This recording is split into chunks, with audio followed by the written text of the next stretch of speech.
All right, good afternoon, everyone. It's now 1:35 in my world and 2:35 in yours, so let's get started. Can everyone see my screen? Cool.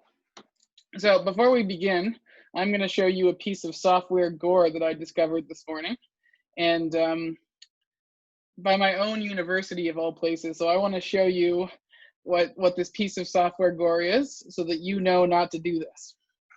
Okay, so my master's degree is being conferred on my transcript next week. So I went to go buy a degree frame. So I added a degree frame to my cart. So we'll do that. Okay. And then when I was living in Halifax, I always had an Ottawa Senators license plate frame so I could like have a bit of home on my car. Now that I'm home, I wanted to get the reverse. So I noticed that I could get a Dal license plate frame. So I added one of those to my cart. So then view cart, go to checkout, put in a guest email, put in the shipping information, put in the address of my old high school because I still remember it.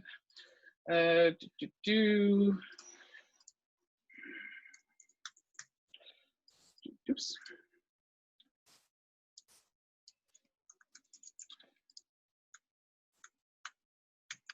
So two things. That's the second piece of software gore. I kept typing in my phone number, but it didn't. Now, if I go to ship this, there's only one shipping method available, $200 of shipping. And it is only to places outside of Canada and the US. So I had to try to figure out why this was, because there's no way I'm paying $400 for a degree frame. So I went and said, wait a minute, maybe it's just some special. So instead, I decided to order just the degree frame. So then I go to checkout, save and continue, billing, and now I have the option to order just the degree frame for $22 of shipping. And so what they have done is, if you're ordering more than one thing and it's not eligible for some sort of combined shipping deal, it defaults to the only other shipping available, which is the $200 ship anywhere in the world fee. So then I said, okay, well, how much is it going to cost me to order that license plate? So I took everything out of my cart, put in the license plate,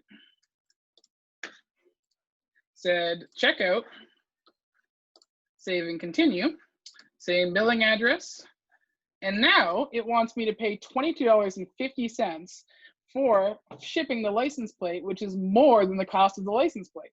So if I wanted to order those things, which I no longer want to because of this, it is going to cost me $40 in shipping for two separate items, even though I'm ordering them from the same place to the same place. And they can easily put them together. Amazon is very good at grouping things you order and putting them into separate bins. So I will show you how they do it, because I have ordered a lot of stuff on Amazon recently.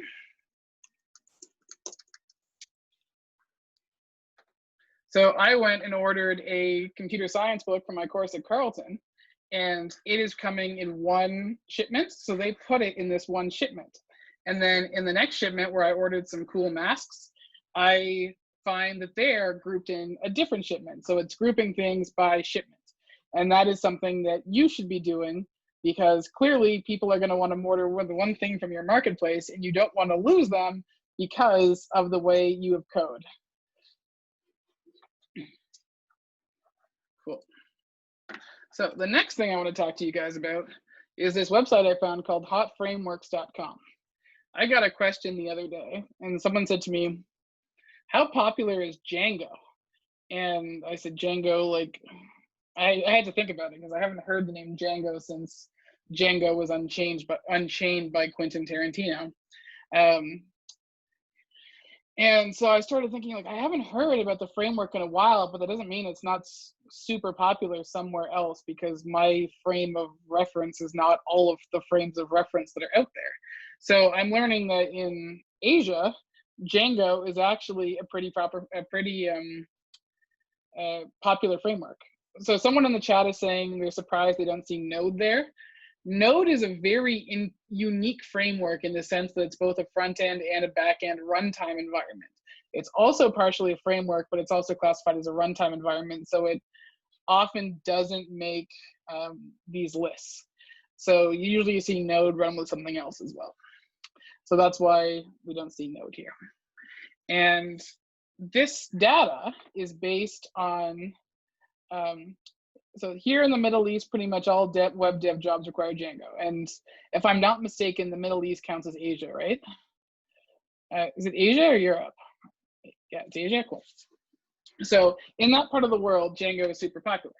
So then you might be saying, well, Pat, where does this data come from to make this call? Well, this data is all from GitHub and Stack Overflow based on questions that are asked and code that's posted. So we can know pretty well what frameworks are being used right now. So if you were sitting around thinking, what framework should I use for my lab 2? What framework should I use for my project? This is actually a pretty good indicator of what will make you a marketable coder in the future. Because you know, I have a weakness, and every prof has a weakness, and it's typically the same one where we used to be very involved in industry, and we used to have our heads in industry, then we got our heads in the clouds and academia, and we haven't kept up with the technology. So I am a PHP wizard. 7 years ago, I made all my money on PHP, and I mean all of my money. And we, at the time, thought that that JavaScript and all these frameworks coming out were toys and fads that weren't going to last. And we didn't bother learning them. We just kept coding in PHP. And then I went to Dell, got distracted, and I turned around, and there's this whole world of frameworks that is, there's so much and no one knows them all. So the framework I know best is PHP. I hired 2 TAs to compensate for this, and they have very different opinions on which is the best framework. So Samita and Sam both have incredibly diversified portfolios, and if you ask them which one you should use, you will get a different answer from either of them. So depending on what career goals you have, you should look at which framework you want to learn, because all of you likely have different career goals and thereby should choose a different framework. So if there's a company you really want to work for, take a look at what code base they use, because there's not a programmer in the world that knows every framework, and definitely not a company either. So like when you get to a company, they will ask you sort of what languages you know how to learn, and the correct answer to that, you've learned. The correct answer to that is, I know syntax, so I know how to learn them, and I'm happy to Google the libraries, because you're never going to get to a job that teaches you code exactly the way that we taught you at Dell, because we're 2 different organizations. And then when you get in there, even if they're using code that you learned the same way we taught it, they're implementing it in a different way. So like I learned Java at Algonquin back in 2012, and I went on my first co-op in 2014. And I remember using Java, and they were like, you're using Java all wrong. You shouldn't be using Eclipse. You should be using this thing. And you shouldn't be using this style. You should be using this style. And I had absolutely no idea what they were talking about, because I was like, what is this? This isn't Java. So I went back and told one of my Java profs, and he was like, they're one of the companies doing it the stupid way. So now you get to learn the stupid way, and we get to teach you the smart way. Because Java, like all programming languages, evolves and they take on different paradigms. So even if it's a language you know, there could be a different paradigm.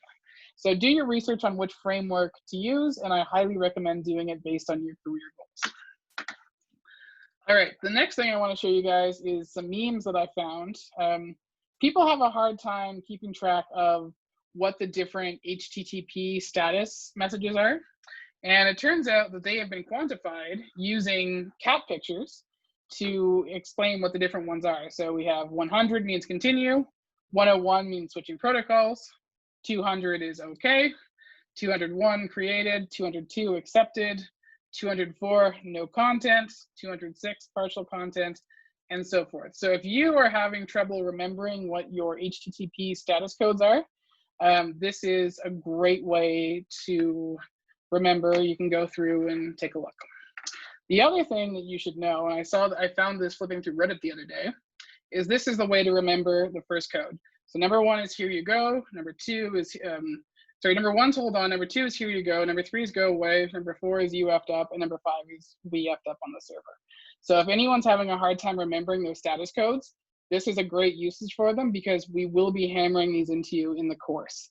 When you do any sort of server-side scripting, especially writing scripts for like probing a server, you're going to need to know these codes. So in Brightspace, when I give you your sample code to write a crawler, one of the things you have to be looking for is HTTP status 429, which is too many requests.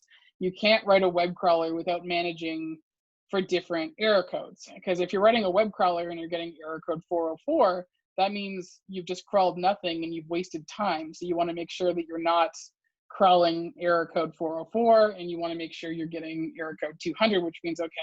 So if anyone's having a hard time remembering those when we start getting into different coding styles, those are the ways I recommend.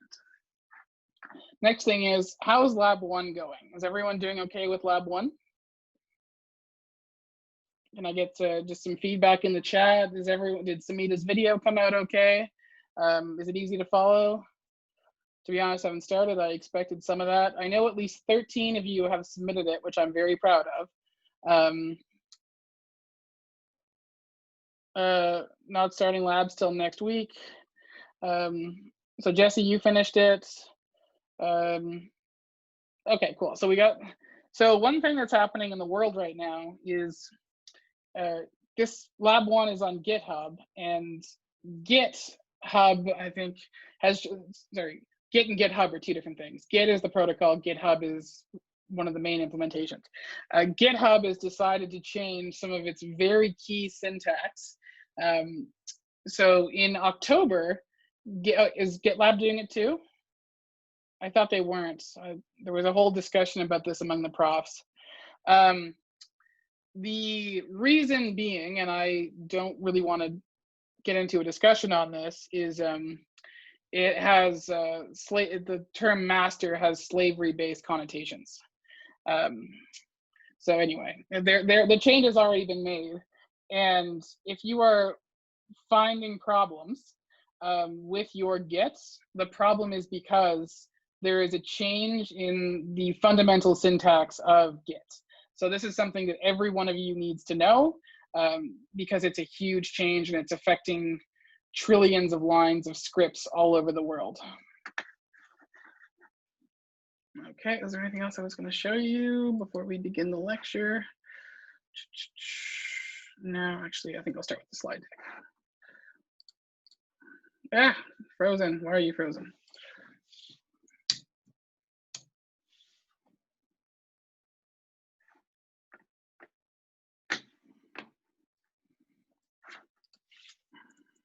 Okay, so one piece of terminology you're always going to hear about whenever you take a web development course is the DOM. Now, what's funny about this piece of language is there are very few programmers I know that actually know what this means. And I know this because I used it as an interview question when I hired my TAs. And I found some very intelligent and capable people, even ones I didn't hire, that could tell me so much about how web development works and so much theory and so much about code and current development paradigms. They don't know what this is. And as I've discussed it with some other people in my labs, I think it's a topic that doesn't get enough attention. So is there anyone in the chat, and feel free to be honest, that feels like they've heard this term before, but they don't actually know what it is, they just sort of accept it? Because I was definitely like this at one point. Okay, so we are going to make it our goal of teaching you guys what the DOM is. So the DOM is the document object model, and it's our way of sending information through a browser. Now, I'm not talking about over networks. I'm not talking about HTTP or any of that. You're going to be working with multiple languages. Like, it's just the way it is. There's CSS, you got to work for your style sheets. You're going to have a front end, you're going to have a back end, and there's always going to be a place for basic HTML. And all of those languages need to be able to communicate with each other in some way or another that the browser, when parsing, can understand what they're trying to accomplish. For example, if you create something in, let's say, a table in HTML, how does CSS know what object it is that it's going to edit and add color, add style, or add fonts? It is through the document object model that we do this.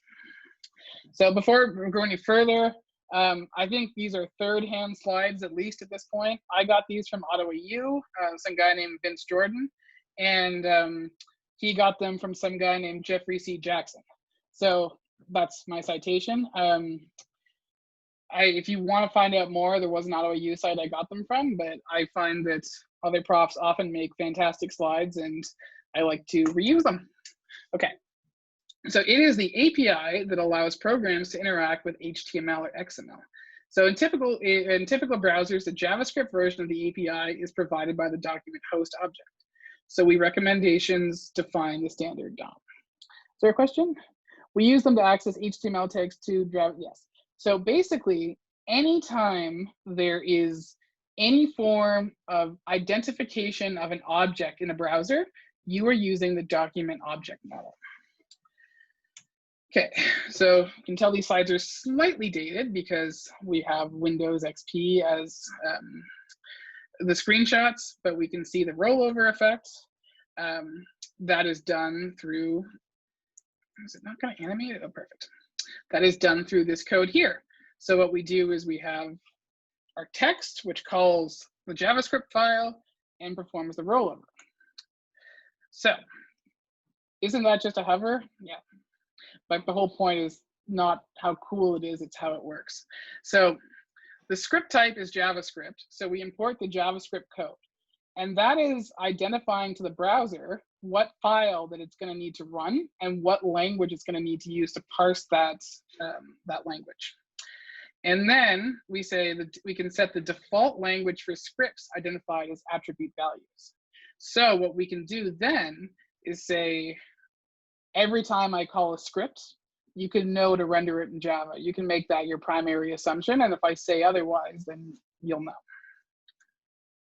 Okay, and then here we see we can make the calls to JavaScript and the show function to move away from the image. So all we're doing is tracking these assets. So you'll see, not only do we have the JavaScript file rollover.js, but we've also got two different images. We've got cfp22.png and cfp2.png.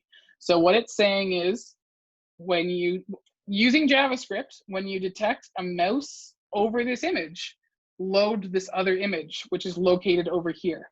So we have all these objects, a JavaScript file, the browser, these two files, both named img1, identified together, both with the ID img1 named cfp2. And all of this is unified together through the DOM. So see, notice that the ID of the image is the same as the first argument. So we're following the img1.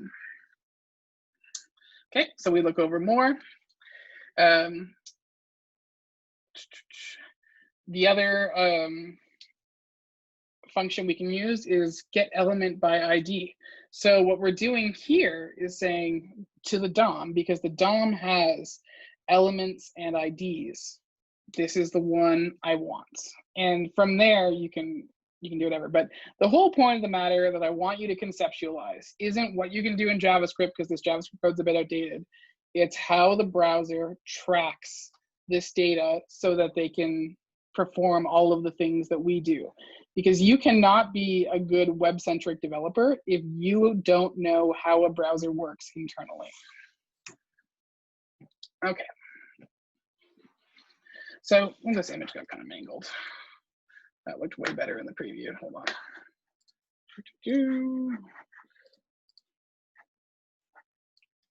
and do the, let's zoom it out.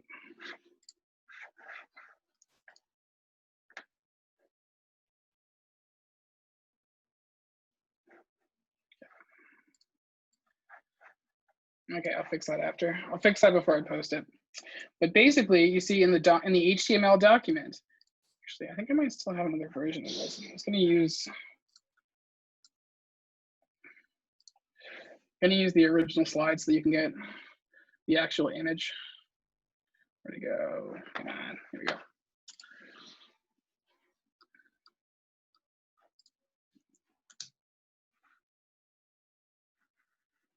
Perfect. I will, Renee, I will get to that question next because that is a very good question. Okay, so the function I just told you about, the get element ID, this is the model of how it works. So in the HTML document, we can say image ID 1, and that creates an element. ID image 1, source this, whatever. And in the DOM, we can say get element by ID, which returns instance of element, the DOM specified, representing HTML with given ID. Does that make sense to everyone?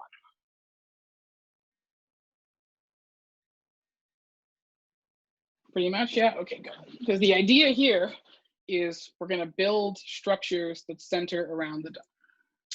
Okay, some properties of element of instance correspond to attributes of HTML element. So we can now inherit them. So once you have the element, we can change it. We can change it in the DOM, we can change it in memory, right? So we can inherit, we can use inheritance. All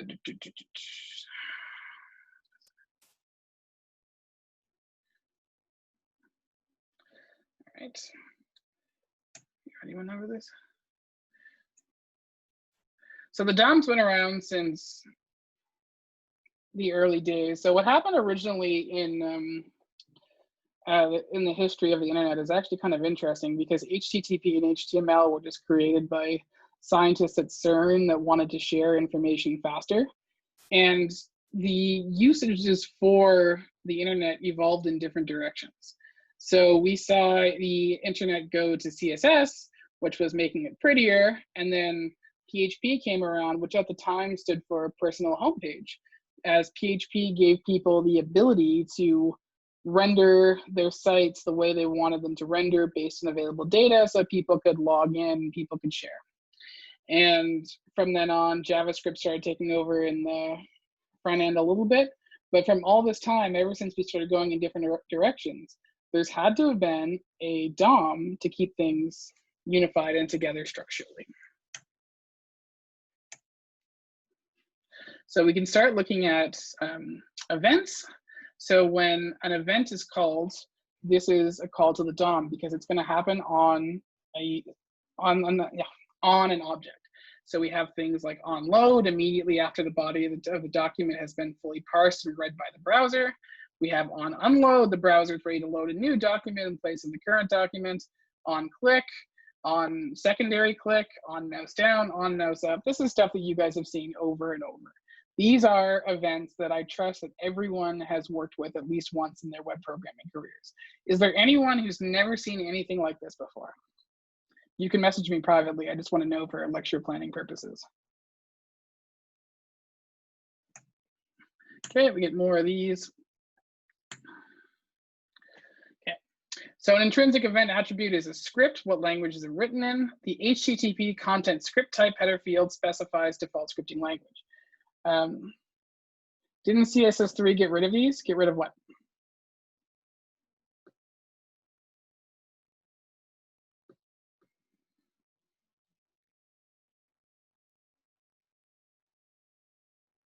What did they get rid of, Chad?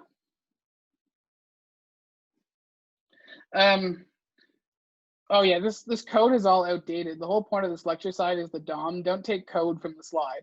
All I want you to see is what's unchanged is how the data is linked together. So intrinsic event attribute value is a script. What language is it written in? Well, we have to tell the browser what language to parse things in, right? Because we're always working with different languages and we need to know how to process each file type. If you try to process a CSS file with JavaScript, it's not going to work, and vice versa. There's no one magic language. So we can work this to modify element styles. Is there anything else I want to show you in here?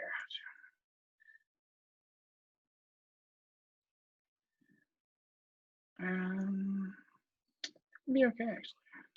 So now we can start thinking about the document tree.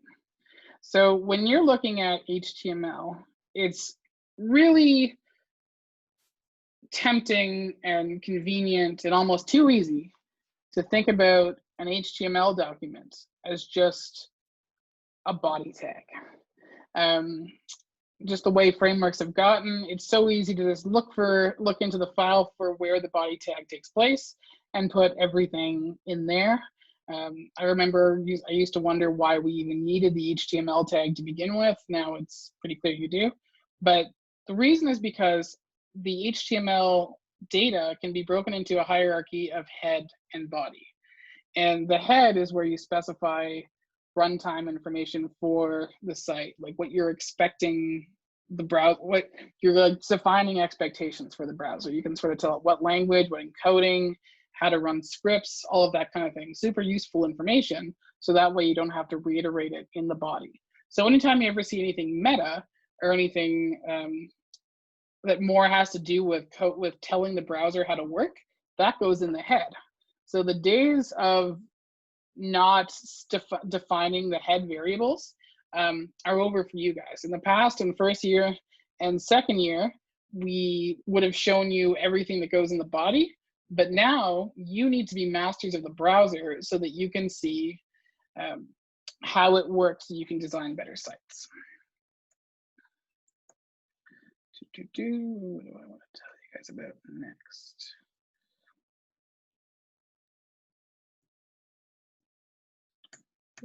Where is it?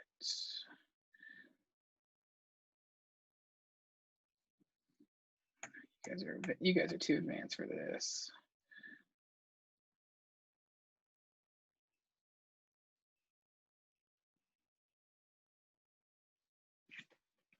So what you can do then with the DOM is you can add your own nodes. You can create your own divs or buttons or really whatever you want. But this all has to get done in a way that the browser can recognize. So what's really important to think about is that structure. And that's what I'm trying to hammer home with today's lecture is how does the browser think about things? So don't think about how you program it in JavaScript or whatever language or framework you're going to want to use. Think about those unifying pieces of information that allow it to get rendered. So now what I'm going to recommend all of you do is hop on your web browser and download the Firefox Developer Edition. And we can go through and look at how much cooler it is than the regular one. So everyone take a moment to do this. We'll make it today's participation exercise that you install the Firefox Developer Edition.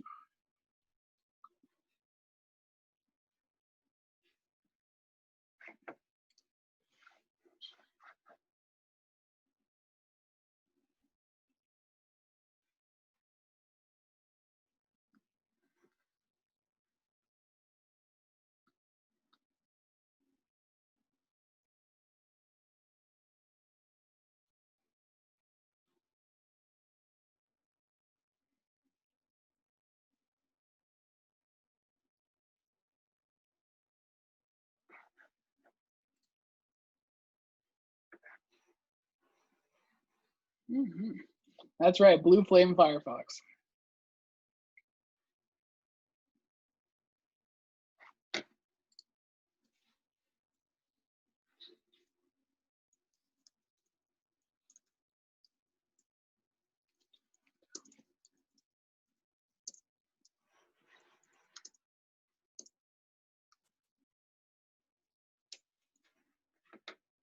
Where is it? It's not hittable by Google anymore.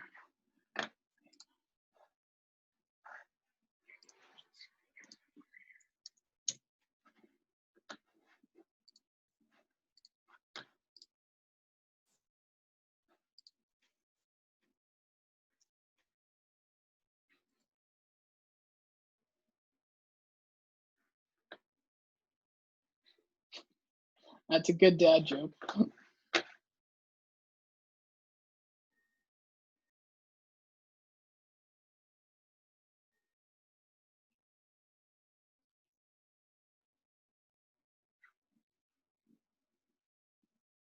Can everyone let me know when they have it installed? Should take I'm sure it'll take a few more minutes, but no, you do not have to create an account.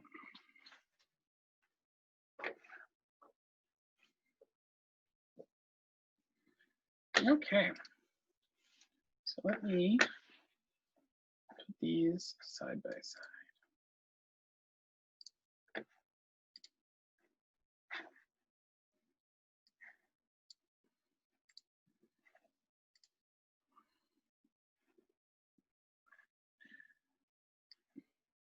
So the main thing you will notice is that the Firefox Developer Edition has much more awesome abilities in the inspect element and in the dev tools. So with Firefox dev tools, you can write JavaScript directly into the site and see what that does. You can also click away CSS that isn't being used on the page. Now you can play with grids and panels and stuff. This is just their advertising, so you get some idea of what the difference is. So I'm going to give you guys a quick preview of your Lab 6, just so I can show you, because Lab 6 has the best introduction to the DOM.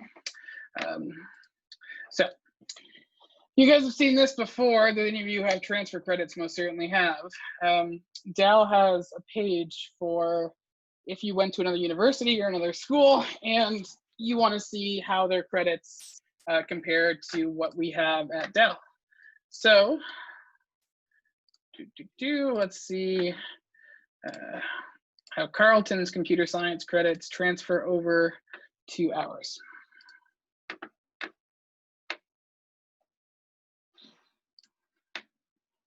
So we get a nice little table.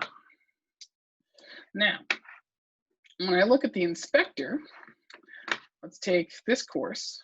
What interests me is I want to see where this data comes from.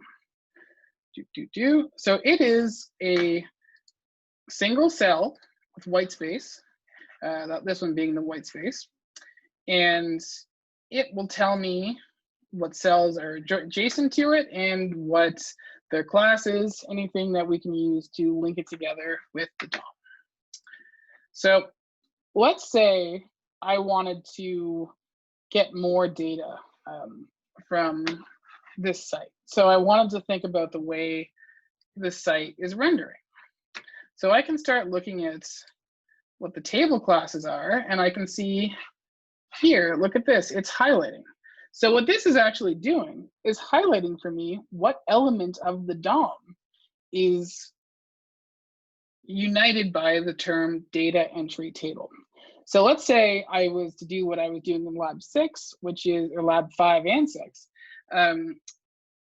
It is to download the information for every table from every university. Zoom on the code inspector, please, of course. Oops.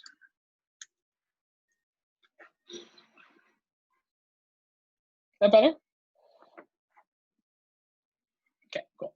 So in Lab 5 and 6, you are tasked with coming to this page and getting all of the data from every province and state, for every university, for every topic. And you are going to say to me, that sounds like a lot of work.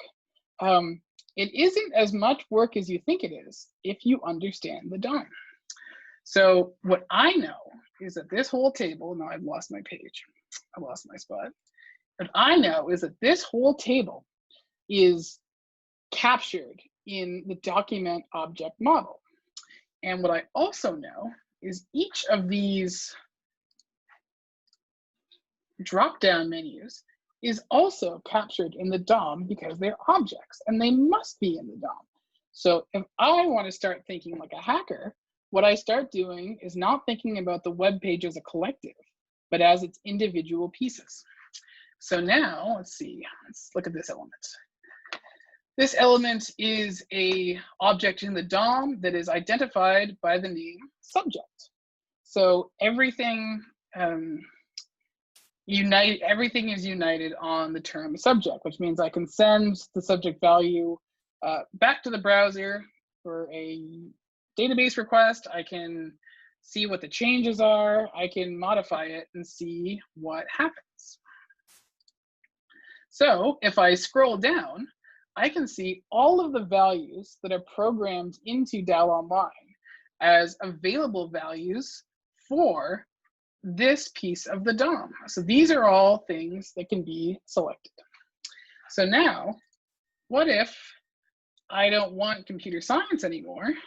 What if I want comparative religion? So then we can do that, and then all we have to do is refresh the page. Where did that button sneak off on me too?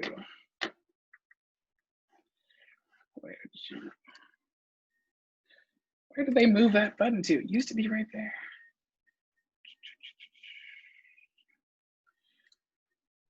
So they just put it right into the refresh? Okay.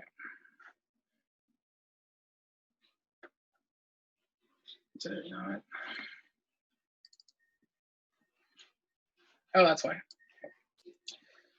Stop.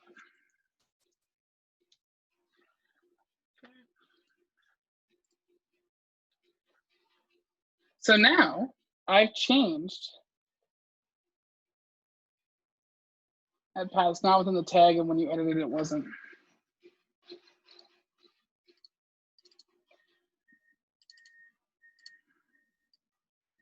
Still worked though. Change complementary studies up there.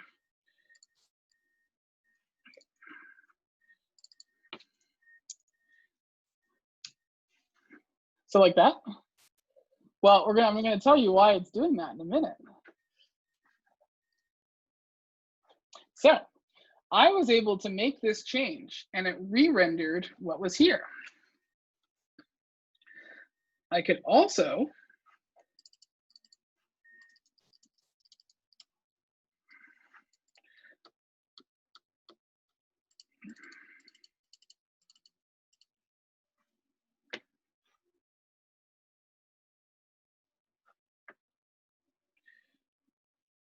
there it is.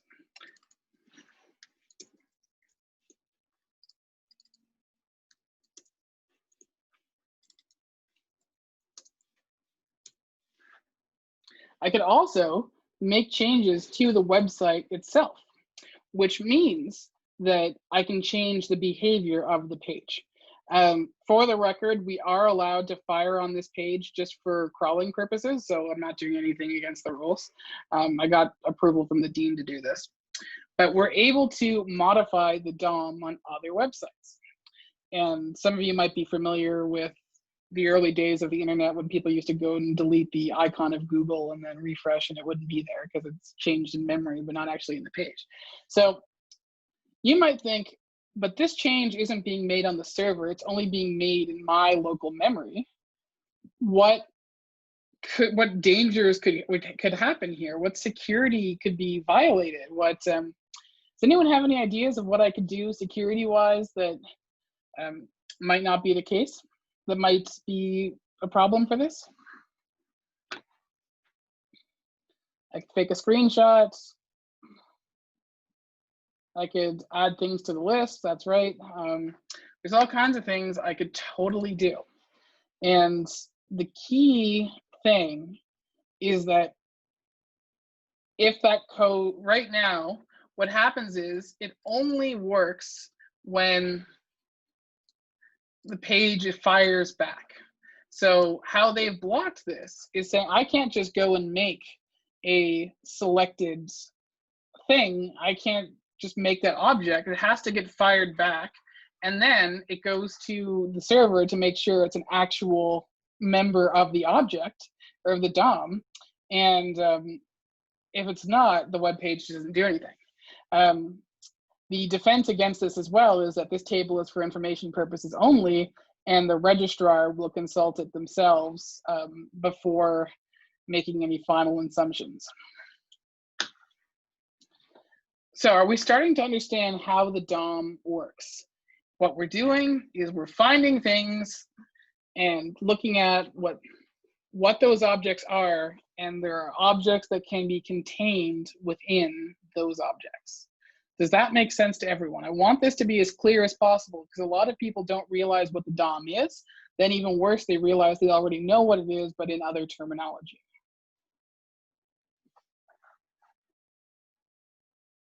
Cool, cool, cool. So,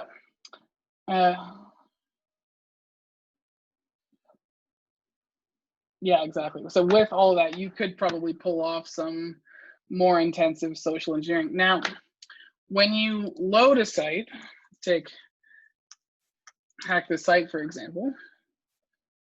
Oh, hack this is not a thing. Say I got to load a site, and then the other thing to look at is what's coming and going from the network.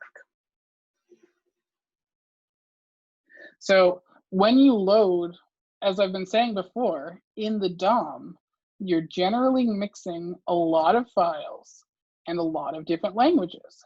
How do you know what files and languages those are, especially if it's on a server that you're not directly working on? Well, one of the ways you can look at that is in Firefox.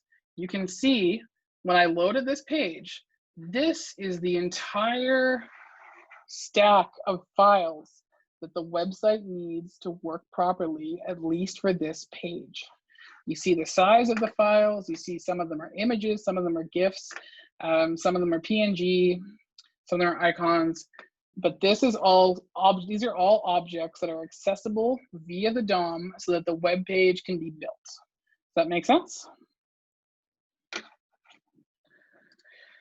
Then on top of that, we can look at exactly how the website is being rendered in memory, so we can see if there's any issues with if we're getting bad data, or if, like, sometimes if something is cached, it can be super annoying to reload the page, especially if you're a developer. So it's always nice to see what's available in memory so that you know if cache data is messing up your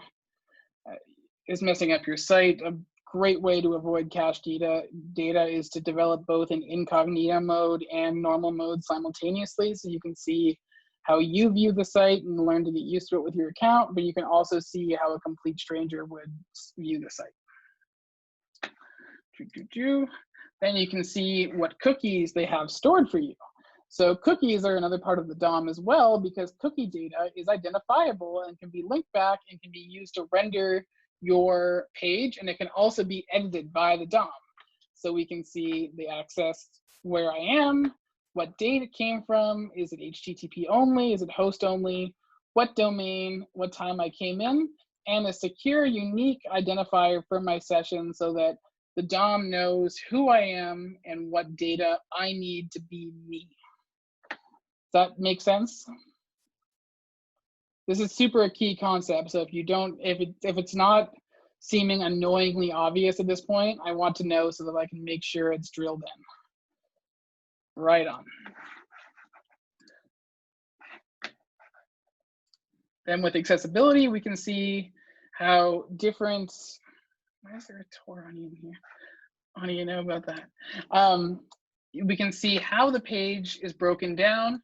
Once again, linking the DOM right back to what the key information is, so that if someone needs a text reader or some other assistive device, this is what the browser is going to be able to find through the DOM to give it to the assistive device. Anything else in here that's worth showing? No. Here is the DOM window for editing the CSS. We can change colors, refresh it in real time, see how that looks. Will you go over developing accessible sites? Julia has an entire lab designed based on this, and your final project deliverable must adhere to accessible standards. So you will have to make sure that there are scanners that we use to check the accessibility of sites in addition to this. And Julia is going to show you how to run those scanners in lab, because they also tell you how to fix things. And then from there, you can make sure you have good sites. But we won't be accepting final projects that aren't accessible. And finally, we can look at the debugger, see what code it's running, particularly in JavaScript and HTML, and we can see if there are any errors. Cool, cool, cool. Any questions on how this works?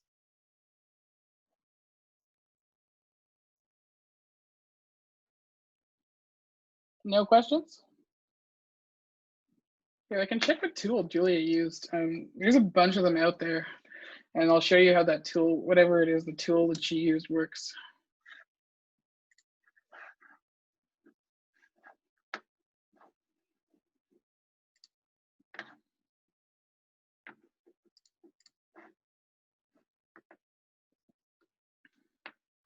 Where did she put it? It was near the end.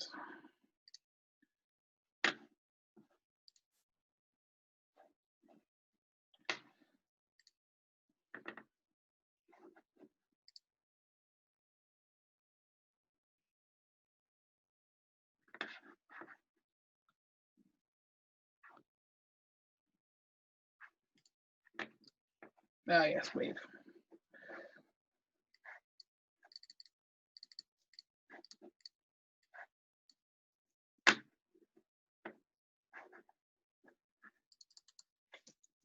Oops.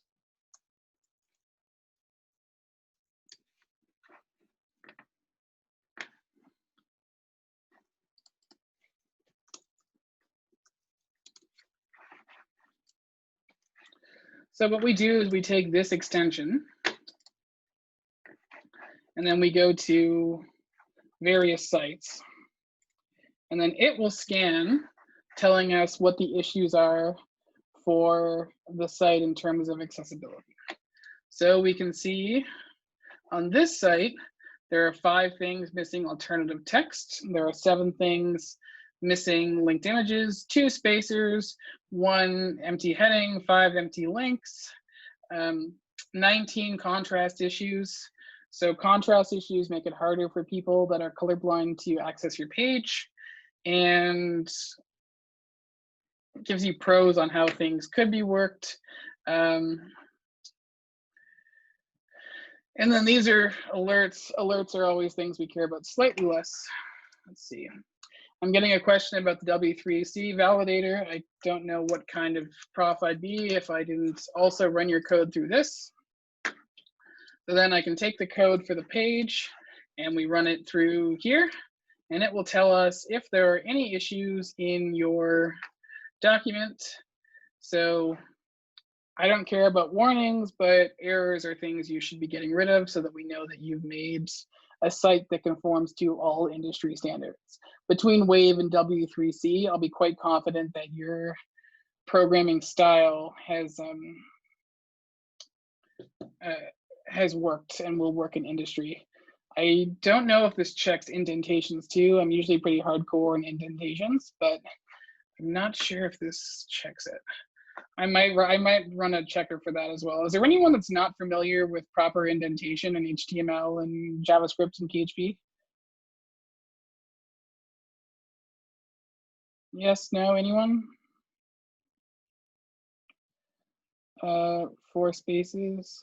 Please describe it. So, show you HTML.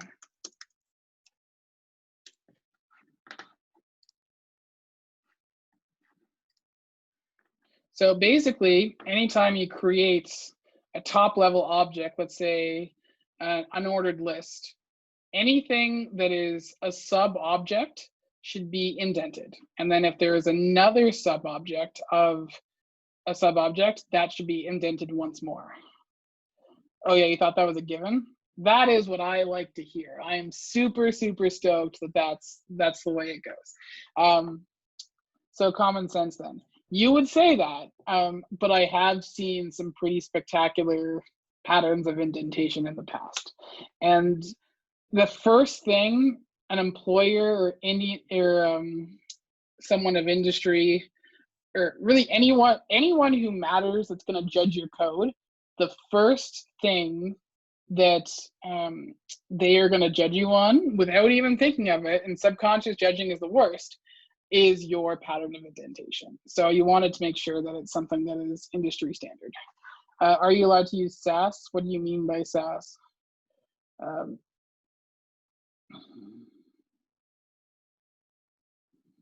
Is SAS an indentation style, or are you just being silly? Syntactically awesome style sheets. I have never heard of SAS.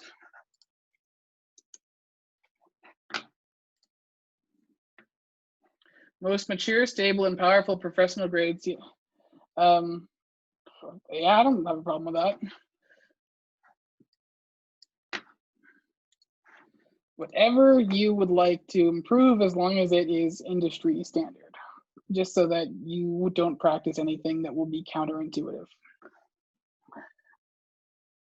One-line programs are the stuff of nightmares. You've got that right. Cool. Does anyone have any more questions about this or the project or the labs or anything like that?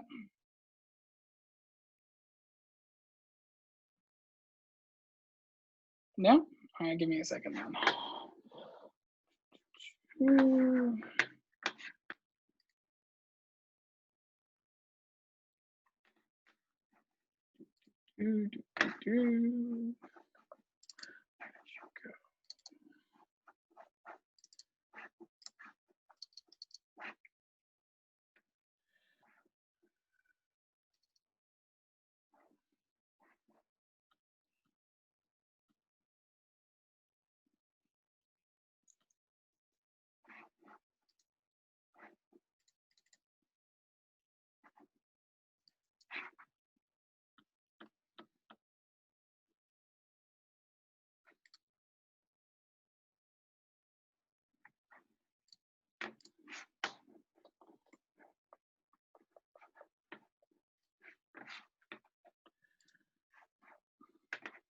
All right, so now I'm going to talk to you guys a little bit more about web protocols. So we talked about these a little bit on the first day.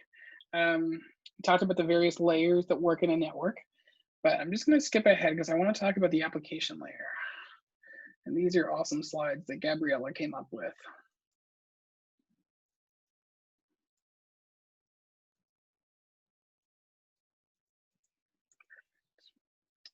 So, can anyone think of a way to make an HTTP request without using a browser? Oh, hold on, the chat's blocked. I should probably open that.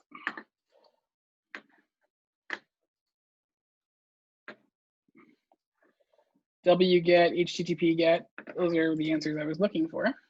So what we're doing is, where'd that go? Why is there so many things open? Where'd you go? Too many things open. No, I'm on lab 7. Here it is. So we can use something like curl.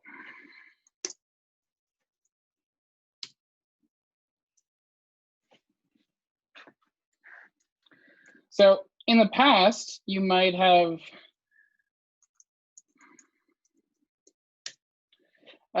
requested documents using your browser.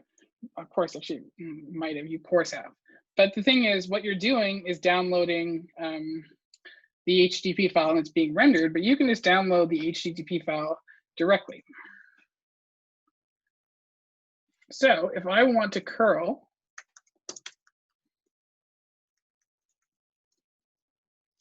that will download for me the entire HTTP response, including the response type and the HTML code. So it happens right here. So you don't need the browser to make the HTTP request. The browser is doing things that are more than just HTTP. The browser is doing the rendering. It is doing, I have a great graph over here. Too many things open. So the browser is doing so much more than just the simple. What does that do? The wget pipe graph.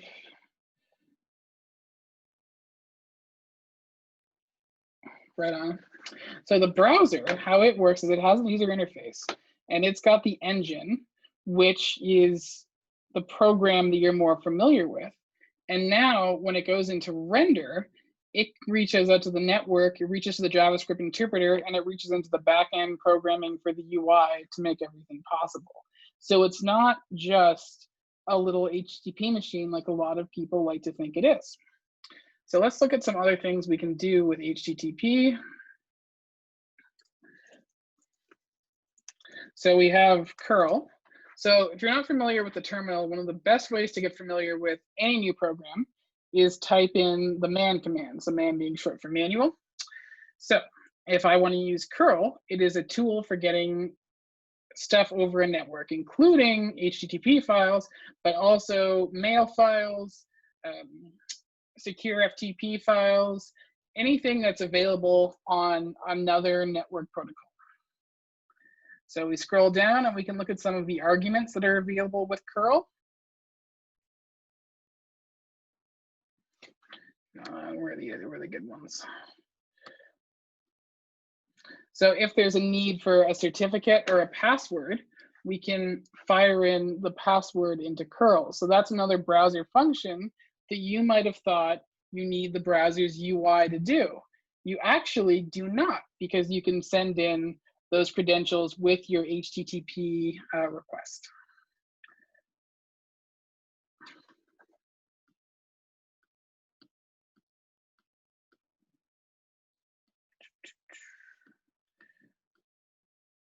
So we can set everything. We can set our DNS servers. We can set the forms that we use to request. When you're requesting login credentials, where does the password go? That's my question to you. How does the password get from the user that has inputted the password and hit enter to the web server? How is that done?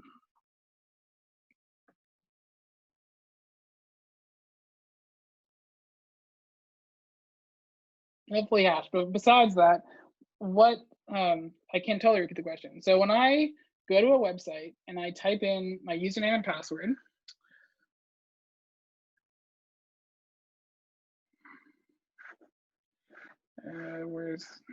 why do I have so many things open? Let's see, where is hack this site? If I go to hack this site and I disable Wave, and I go here and type in my username and password, then I hit enter. Oops, well, assuming that worked. Where did that post and get? So it is actually just post.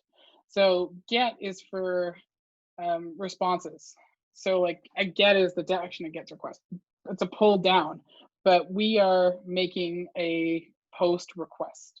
So a get is a response, a post is the request. So when I send my post response, I'm going to have my variables, username and password, so they're not in the URL, and that's going to get processed by the server, and then it's going to ping us back something that we can use get to download.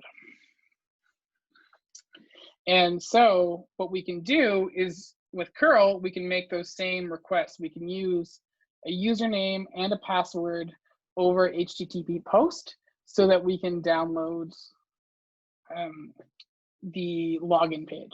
Is there anything you guys think we explicitly need the browser to do?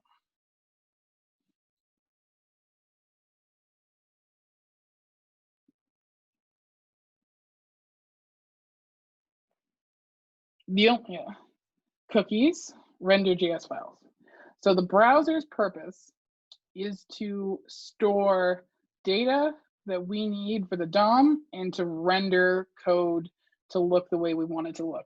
We can download the data and we can store the data, no problem, but we need a program that can render the data and make decisions based on what data is available.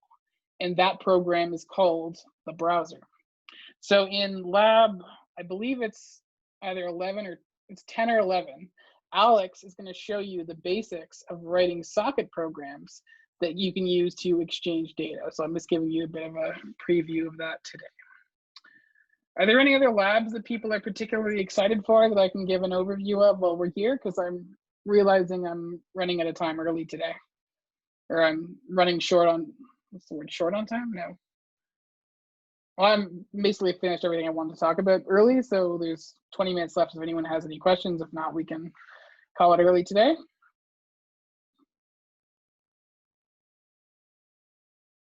No one has any questions? There's no labs you want me to look over? So then I will leave you with this. Think about the purpose of the DOM. What is the DOM? How is there participation? Yes. Did we decide? I think we decided that we were going to use the install of Firefox as the participation. Let me put that in before we go.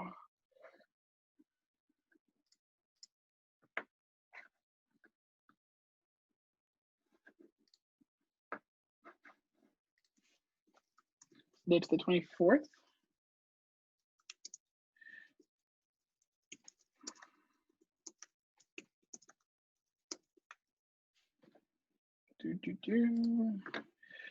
While we're here, let me critique the Brightspace from the perspective of a TA and marker, because I hate it. So when I go to create a folder, is there a reason to use Firefox and Firefox Dev? Typically, the cookies, the extensions that I like to use for pen testing are ones that I don't want to use for personal browsing. So like, I have things that can intercept passwords on their way out, and things that can intercept data to make sure it's all there. So that, when I'm pen testing, for me, is something that's good. But if I accidentally find, if like I'm browsing my usual stuff and these pen testing tools are working on my usual day-to-day, I'm putting myself in a more vulnerable situation. So in Brightspace, this is something I have to critique, is when I create a submission folder, I have to create a separate grade item, which I can do within the submission folder, to make sure that there's a grade associated with it, because for some reason, we need to have two different ones, and then we need to put them both in the same category. And I don't know why it's like this. And then I have to go over to this other tab and type and uncheck hide from users to make sure that you guys can actually see it, which grinds my gears because I always forget, and it's a necessary thing to click. So Brightspace is something that obviously has not been tested properly with users. What time is our class? 2:30.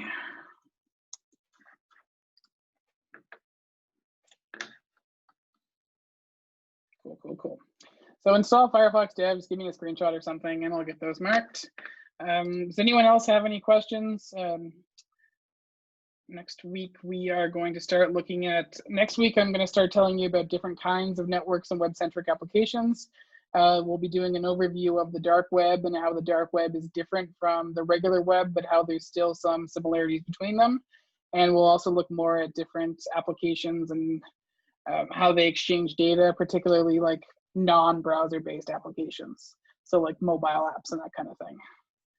Does anyone have any questions before we hang off then? That's just the game plan for the next 2 weeks or next week or so.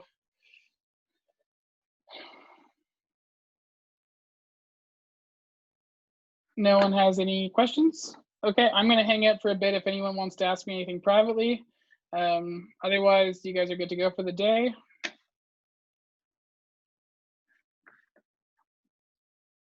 There are cap on group sizes. I will say 5. If you want to go more than 5, you have to give me a reason, and it has to be a good reason.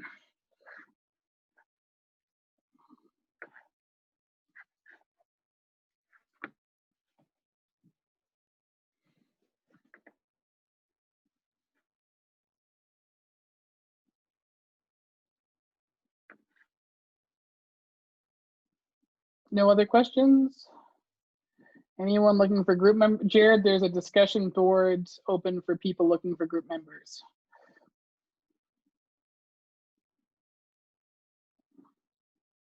Just a screenshot. I just like to make sure there's a pulse for participation points, so you never have to do much more than that.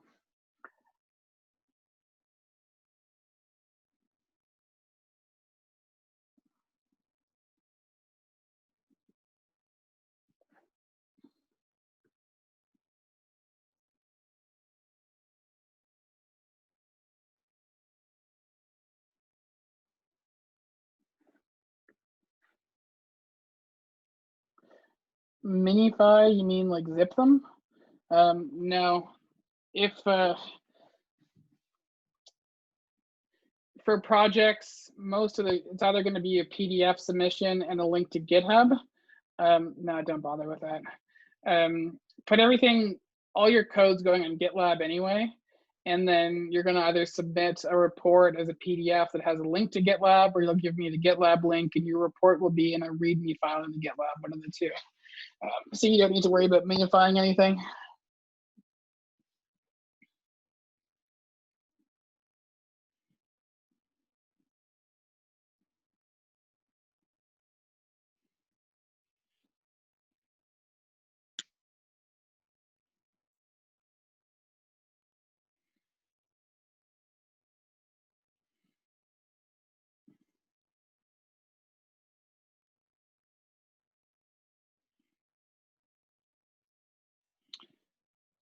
Hey, Julia. Were you here the whole time? No, I'm just coming to check in and see how everybody's doing. Good stuff. You called me earlier. What was that? But it was during the lecture. What was up? Oh, I was just figuring out my research project. I feel like I made a good decision. Right on, right on. Hello? Yes, hello? I'm just going to use voice to ask a question because it's easier for me. Is that fine? Sure, that's fine. For me, like, web development was never my strong suit, and it's been a year since I did the previous classes. Do you have any, like, recommendation for getting kind of back into it or getting my feet wet again?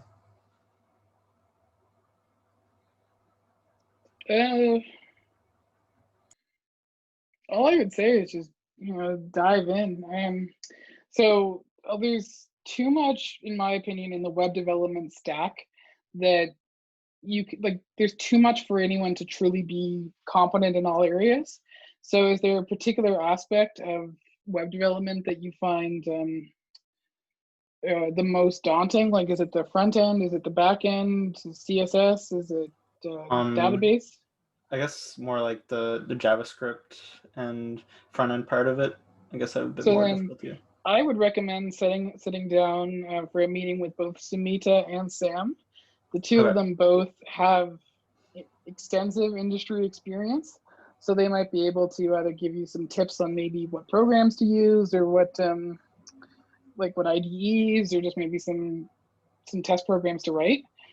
They are extremely well versed in JavaScript in ways that I am not, so I would definitely check out with them. Okay, that sounds good. Thank you. Yeah. Any other questions, guys?